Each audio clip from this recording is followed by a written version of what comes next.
kubeshyira ngo waravuze ngo uri inshuti ngo yaribu rwose uwo mugabo ko ntaravugana nawe ibyo bintu aba ntaramubwiriye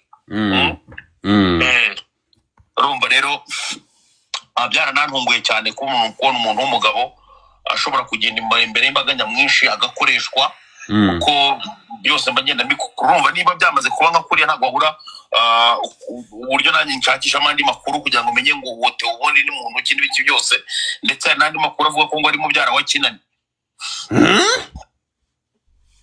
ushakisha amakuru nkuko nanjye nashakisha uraza kubyumva komeza ndakumva Theo kandi si ubwa mbere Theo yabavuze ibintu biri bizarre ndetse Theo ni igisambo kuko yigeze no kubifungirwa nuramuka ugiye kuri Google ukandikamo Theo uretse umubona Theo igisambo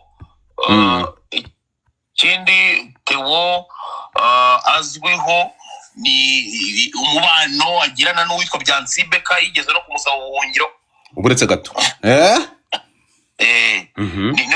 ni mushuti wakadasohoka wa Byansibeka nuramuka ugiye ugashaka Byansibeka wenda hano harabana kuri TikTok bashobora kuba batazi neza wenda nk'uwo Byansibeka ariko Byansibeka ni ikigarasha kandi niwe mushuti wakadasohoka wa Theo Byansibeka nigeze no kumukoraho ikiganiro nerekana uburyo ari ikigarasha ndetse nyuma za no kubyigaragariza nawe ubwe ku giti cye agihunga igihugu urumva rero Theo kuba Byansi cyangwa se abandi bamukoresha bitewe n'ukuntu Theo yikundira amafaranga ashobora no gutanga na nyina umubyara urumva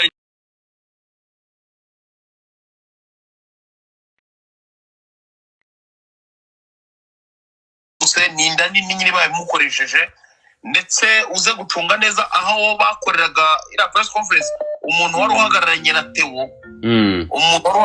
Theo kugira ngo abaze kiriya kibazo yabajije yego kuko jewe sinyega ko hari umuntu nari natuka umuntu rusange cyangwa se nta muntu uratuka numvishe neza ndakumva yes mbaye naratutse umuntu rusange ku giti cye abaturage b'u Rwanda bafite amahoro bameze neza naba nararezwe muri RIB sibyo ariko nyeka ko nuwo naba narashubije naba naramushubije ko nawe yambanje nta muntu ndabyuka mu gitondo ngiye ngo ntekereze muvugeho ni nkuko ndamaze no gupanga bura kuba nakorera Theo episode 932 episode 932 nindi wenda izaba ari iminota 3 isanzwe ariko episode 932 yego so nuvuga ngo uwo Theo rero ni wowe Theo ndetse nabo bakorana byose biraza kugenda urumva ubwo iyo umuntu akwiyenjeho bituma nawe ushaka kumumenya kugira ngo utazagera gute utazongera kumusitaraho ikindi kandi ngo dufate wenda mutari muzi ejo bundi mperutse guterwa yewe nuko nabicecetse guterwa gute sobanura guterwa nande guterwa n'abiyita abanyamakuru bateye mu rugo kwivuka mu Gashyekero yego mu mibyuko buri wese agira avuka sibyo kandi akaba na proud yaho avuka yemba proud yaho mvuka igikondo mu Gashyekero urigumva bose muri quartier itari nziza cyane ariko nkunda inandukira New York urigumva so abanyamakuru baragiye mu masaha y'isa 3 gutya saa 4 baragenda bajya mu rugo mu rugo bataranakubura bataranagira gute bahita bagenda batera kamera batangira gukora ibiganiro noneho mu rugo baramumagara se aba bantu murakorana ko tubona bajanga gufata ibiganiro batukubazaho n'ibiki byose urumva ndavuga ni mubambereza kuri telefone baba barabambereje ndavuga ariko rero ibyo bintu murimo sinzi ibyo ari byo iyo mubanza se mukabimbwira ngiye kuba umuntu yajya mu rugo nta kibazo ariko se wabanje ukabimbwira niba atari ibanga abanyamakuru ni bande bakoze icyo kintu ntabwo ndi izina ryo ngo bakora baranabisohoye ibyo bakoze reka ngo bitongo Celebs Magazine ngo ni muri Celebs Magazine ariko baje bavuga ngo bakorera Radio Flash baje bavuga ko bakorera Radio Flash FM harimo ngo witwa Bronze nuwa heso ngo noneho ntabwo mbizi urumva rero ko umuntu yagenda akajya kubaza ikibazo nka kiriya urumva none kandi ubona bavuye gutera mu rugo bigenda biguhereza ishusho y'abantu ibyo banyifuriza ibyo bagira gute nibyo ngibyo. So ikindi kandi hari timu yobowe n'uwitwa Rikari uze kureba no kuri Facebook yitwa Ishimwe Rikari kuri Facebook. Rikari ni umunyamakuru wa siporo sindi nyewe sinkora siporo ariko kunzana mu bintu bye n'ibiki byose. Ni umwe mu bantu nawe banyeka ko we ushobora kuba yandangirira nabi bitewe n'uburyo ibintu abanyandikaho buri kanya n'ibiki byose. Hakazamo n'undi munyamakuru wundi nawe ni umunyamakuru bari mu YouTube gusa simbizi bita ngo Cassier Pizo. Cassier Pizo ni umwe mu bantu bakunze kuba bahuraho ibiganiro nirinze no kuba namuvugaho. Ndakumva nirinze no kuba namuvugaho uwo nguwo we yarananyandikiye inshuro nyinshi arampamagara arambwira ati mbabarira jyewe nzaguha amafaranga ariko uze duharabika umuntu. abikubwirira gutyo umuntu bashaka guharabika ninde? Ntago nigeze muheza time yo kuvugana nawe. Urumva niba umuntu yaragiye hostinga abitwa ba Karegeye inshuro nyinshi uri kumva Karegeye yego abitwa ba Karegeye inshuro nyinshi Karegeye akaza anyacyuzinga gukorana na RIB buri munsi kandi nizo mvugo Karegeye akunda gukoresha no kuvuga ibindi bintu biremereye cyane. Uwo muntu yena ko namuhereza time no kuvuga ngo jewe abo bahungu banabonye icyanyita babirangiza ko ariko nyine nuko turi mu gihugu cy'umutekano ndetse tukaba tunarindwa n'Imana Uwiteka nyirigira. Niyo mpamvu none ahangaha nari mvuye muri Nibature abamabisha nari mvuye muri Nibature. Uri serious? Yes. Ejo bundi ntabwo wabonye ko nagiye ni Kabgayi kwa nyina wa Yezu. Kuki? Yes. Nuvuga ngo ubu wamaze kuba umukizwa? Nukuvuga ngo jewe ndi mu nzira rwose process zo kugira ngo nibere umukizwa wa nyawe mu karismatiki wemera.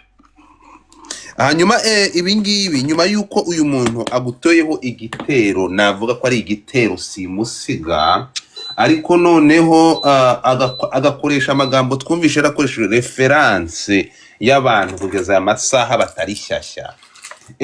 Ntutekereza ko urugamba wahagurukiye rushobora kukubera ingorabahizi?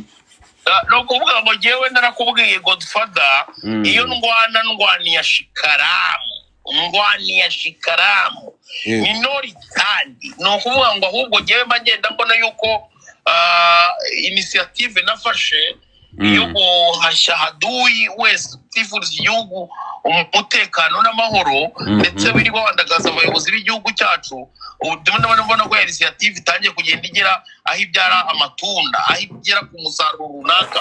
Niba abantu nk'abo bakorana n'abo bantu babashyigikira batangiye kujya baza bakavugira mu ruhame urumva mo turagenda tubamenya. Fata video postinze none ahangaha kuri Twitter urumva ubu none tuvuga mbaburi playing iyo video ndavuga maze kuyiplaying. Reka nze manze nyarukireyo. Harya ukoresha J Squeezer ukoresha Gasuku? Ni J Squeezer. J Squeezer, give me a second. Hano research. Yego uretse gato. Cyangwa umbwire nyikohereze kuri WhatsApp uyiplaying n'abantu bayumve. N'abantu bayumve. No kuvuga ngo niba tugiye gufata kuvuga ngo tugiye guhana Godfather niduhane bamwe ngo tureke n'abandi. Abantu bagomba kubona ibinyafu kandi ndarahira imbere y'Imana yuko jewe ntateze ndagaswera mama sineze na rimwe gucogora. No kuvuga ngo utuka iki gihugu cy'u Rwanda utuka umukuru w'igihugu n'abandi bakuru b'igihugu bose b'igihugu cyacu cy'u Rwanda nzamuha agashino kanyina. Playing your video. Reka numve.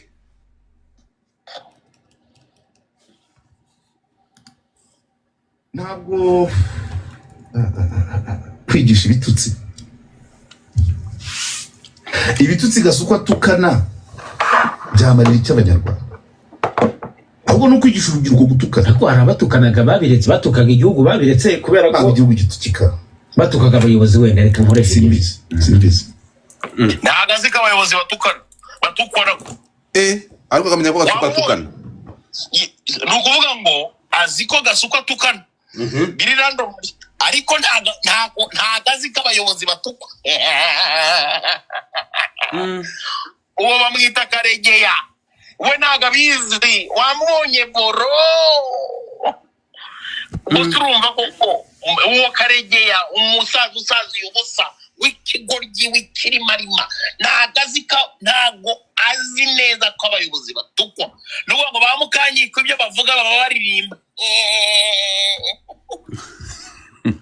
Okay Jay, nyuma y'ibi ngibi ese hari icyo waba upfa, hari ikintu waba upfa na Theo w'ukwezi ku buryo yagutekereza ibintu na biriya agashaka no kugusobanyiriza imbere y'abayobozi, kuko zira n'inzego zikomeye mu gihugu, umuyobozi w'urwego rwa RIB, umuyobozi cyangwa bose cyangwa umuyobozi wa polisi y'igihugu bro, akagenda hari akarekura amagambo nk'ariya, hari ikindi kintu wapfaga n'uyu muntu cyangwa yabajije abariza rubanda? Ndajya kugira icyo mfa na Theo sinywera ahantu anywera. Theo nta mugore nereta Theo ntituranahura amaso ku yandi. Kuko Theo ntabwo nari nzi ko ari idiot. Abantu bajyaga babimbwira ko ari idiot, ariko ntabwo nari mbizi. Naje kubibona uyu munsi. Niba umuntu ashobora kubaza ikibazo kiri stupid nka kiriya, no kuvuga ngo Godfather Theo iyo agenda hari imbere akavuga ati se bayobozi ko hari abantu tuzi bajya batuka abayobozi b'igihugu cyacu cy'u Rwanda, ndetse ugasanga barimo barabeshya, tubona iterambere n'ibiki byose, tubona uburyo umunyamakuru afite uburenganzira bwo gukora inkuru igihe cyari cyose n'aho ariho hose. Ese abo bantu babeshya ibyo bintu banatukana ku kibo nako cyangwa se barabateganyiriza iki? Kuko birari imbere y'inzego z'umutekano, uri kumva bari kumubwira, ariko kuki yafashe uruhande rwa Gasuku usubiza abo bantu kandi bigakoreshwa tubona ari imvugo zakoreshejwe n'abo washubije? Nabo nagiye nsubiza ba Sergeant Robert bavuze, uko urumva ko Sergeant Robert yarambeshye, yaravuga ngo nkorana n'abakoroneri, urumva kandi uyoboye umukoroneri harya uyoboye RIB ntabwo ari umusirikare, n'umukoroneri niko nuze yavuga Sergeant Robert. Noneho ukajya gushyiraho n'uwitwa Jihadi, Jihadi baherutse kuvuga ngo arakagirira uko ridashira, urumva nawe yigeze kuvuga rimwe avuga ngo nigeze kumubwira ngo nkorana na RIB, urumva ibyo bintu uramutse ugiye ubisanisha nk'umuntu wagiye ku ishuri cyangwa se umuntu ukoresha logique, hari ikintu kimwe ukuramo. Aba bahungu tugomba kubahashya ahubwo mbere y'abandi bantu bose. So wowe ibi bintu ukambwira ko ugiye kubyitwaramo gute nyuma y'iki gitutu cyazanywe n'uyu mugabo?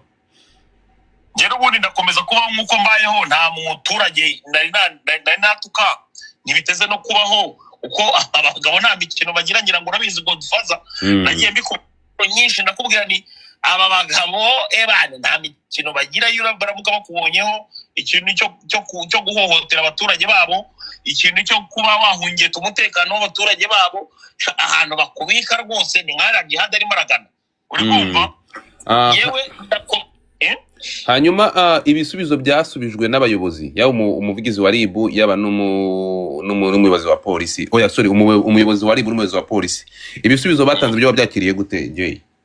Ibisubizo batanze ni ibisubizo byiza cyane. Abayobozi bacu burya barashishoza bakanareba kure, no kuvuga ngo iyo bagusanganye ikosa, kuko umuvugizi wa RIB yaravuze ati ariko rero ibyo bintu byo gutukana n'ibiki byose twabiburiye inyito muri code penal, sinzi urumva babiburiye inyito, ariko bagiye kugenda babyiteho, uri kumva kuvuga ngo bano bagabo ntibajya batinda, kuko umukuru wa polisi we yaravuze ngo twabyanditse, babyanditse nyine, urumva ngo icyo nacyo ni ikintu bagiye kwitaho, urumva noneho Mirenge ubwirwa nawe ugomba kuba uri menge nyine.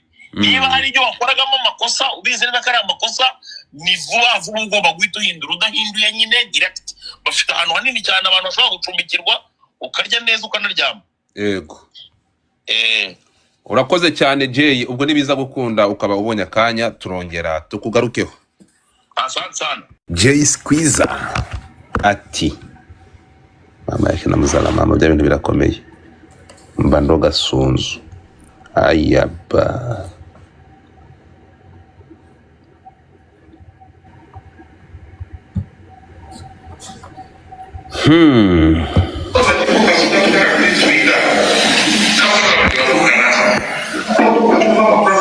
tega amatwi.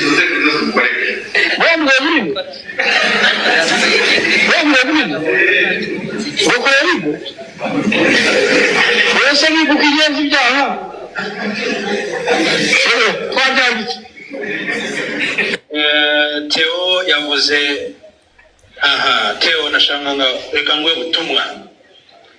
Theo nashangwe butumwa ubwire uwo muntu umva yuko ngo inshuti yacu arumva yuko ngo ashobora gukora ibyo yishakiye avuga ibyo yishakiye kubera ko ari inshuti yari nta nshuti ngewe ngo ntabwo ari inshuti yanjye. Reka banze bibe very clear kandi nta muntu muri joro amategeko ariko mubwire nashaka ko bibe very clear mubwire yuko ngo iminsi ye turimo kwibara gutya Kangene Mose yareze igihugu fanahe Jewe nigeze kwa Theo yavuze Theo nashanga reka ngwe butumwa. Theo nashangwe butumwa ubwire uwo muntu umva yuko ngo inshuti yacu arumva yuko ngo ashobora gukora ibyo yishakiye avuga ibyo yishakiye kubera ko ari inshuti yari nta nshuti ngewe ngo ntabwo ari inshuti yanjye. Reka banze bibe very clear kandi nta muntu muri joro amategeko. Niba ushaka kuba inshuti yanjye cyangwa inshuti ya Ribe ugomba kubanza kubahiriza amategeko. Waramutse. Ariko icyo nshaka kuvuga ni iki mu gihe Terry ataranyuzuza nashaka yuko ngo umwumvikane ibi bintu ndi kukina wabyumvise ndakuvuga iyo bishakiye ku social media wabyumvise ikintu kitwa defamation cyangwa wanyuze kuri TikTok gato niba ntacyo bitwaye abantu unfortunately malheureusement nuko mu myaka ishize icyo cyaha cyabaga mu mategeko y'u Rwanda ariko ubu ngubu icyo cyaha bakibanyeho dusigaye dushaka ibya ku social media. Hari ikintu kitwa defamation cyangwa diffamation mu gifaransa cyangwa gusebya. Hari abantu bavuga amagambo menshi unfortunately malheureusement nuko mu myaka ishize icyo cyaha cyabaga mu mategeko y'u Rwanda ariko ubu ngubu icyo cyaha bakibanyeho dusigaye dushaka ibyaha mu mategeko ya cyber crime law kugira ngo abantu bakoresha nabi social media bahanwe. Ariko mu by'ukuri defamation cyangwa gusebya cyangwa kuvuga amagambo atari byo rimwe na rimwe biratugora kugira ngo ukore mu cyaha mu rwego rw'amategeko. Ariko mubwire nashaka ko very clear mubwire yuko ngo iminsi ye turimo kwibara gutya nakomeza azogwa mu cyaha kandi ntabwo tuzabura ukuntu akurikiranwa kubera ko ntabwo dushaka kwemera yuko ngo akomeza gukora ibintu ngibyo ariko ntabwo ari inshuti ya Ribe. Ibyo ngibyo ndabikwizeza ntabwo ari inshuti yacu. Twebwe inshuti yacu n'abantu bakora neza bakore mu buryo n'amategeko kandi baduha amakuru mu buryo bwiza. Mu by'ukuri ugeranyije yayise pornography ariko ubwo wenda turabifata muri rusange amashusho y'urukozasoni ubwo ngubwo birumvikana na amashusho yose adakwiriye kuba ari ku mbuga nkoranyambaga. Hari igikorwa nuko hari ubukangurambaga bwo icyambere kubwira abantu kutayashyiraho ariko hariho abagerageza kuyashyiraho bihishe inyuma y'imbuga nkoranyambaga za catfish aho adashyiraho izina rye adashyiraho ariko ibyo byose igikorwa nuko birwanwa aho bigaragaye ibyo nashakaga nabyumvishe. Good morning my people, ubu turatangiye sasa mumeze mute?